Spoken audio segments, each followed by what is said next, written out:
Before we get into today's chilling true crime case, if you like hearing true crime stories with 1980s horror comic visuals, go ahead and hit that subscribe button. April 12th, 1981. 4 lives were shattered inside a quiet cabin in the Sierra Nevada mountains. When 14-year-old Sheila Sharp stepped through the door of cabin 28, she found her family tied, beaten, and lifeless in a scene so haunting, it still terrifies investigators to this day. This is the story of the Keddie cabin murders, an unsolved nightmare that refuses to fade. Stick around because we'll be including chilling crime scene photos throughout the panels. Before the nightmare of April 12th, the Sharp family was starting fresh. Sue Sharp, a single mother of 5, had recently moved her children to Keddie, California, a small, remote resort town tucked deep in the Sierra Nevada. She wanted a safer, quieter life, but Keddie was changing. By 1981, the once thriving resort had faded, and Cabin 28, their home,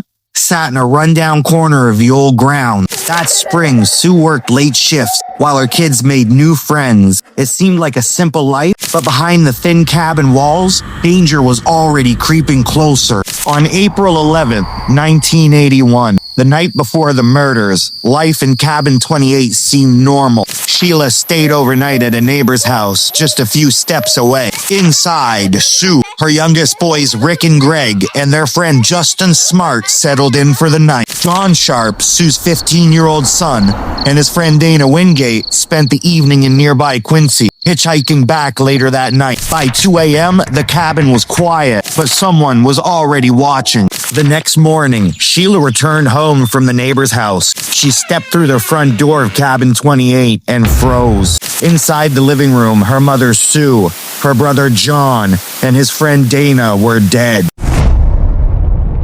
They'd been tied up, beaten, and left in a horrifying scene of violence. Her younger brothers, Rick and Greg, and Justin Smart, were still alive in the next room, untouched. But her sister Tina was missing. At first, police believed Tina had simply run away, maybe in shock, but hours passed, then days. Her body wasn't at the scene, but her jacket and shoes were missing. Search teams scoured the woods and nearby rivers. Nothing. For 3 years, her name stayed on missing posters until a phone call changed everything. In 1984, a man called the sheriff's office and said they'd find remains near Feather Falls. The bones were Tina's. Her skull was found over 60 miles away, deep in the forest, far from Cabin 28. But who took her there, and why? From the start, police had suspects. Martin Smart was the Sharp's neighbor. His son Justin had slept over the night of the murders. Martin claimed he was home all night, but his stories kept changing. He also admitted to burning a pair of shoes in his fireplace just after the murders. With him was a friend, John Bove, a convicted criminal with criminal ties.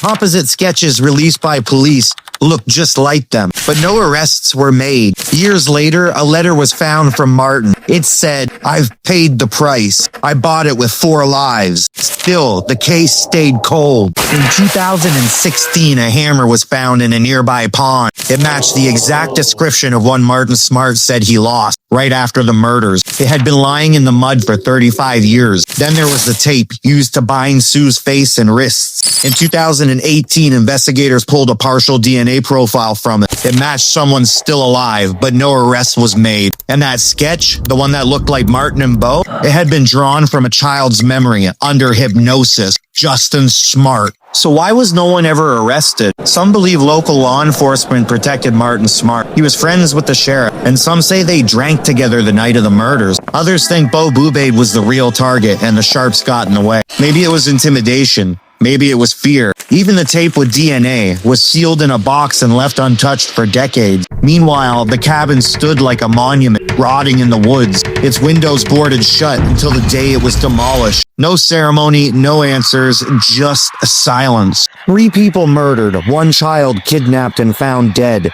Over 40 years later, and still no justice.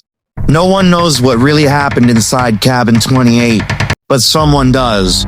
Someone never spoke. Someone stayed silent. And maybe they still live in that town. Or maybe they're watching right now. Behind the static. Behind the veil. If you enjoyed today's case, please subscribe.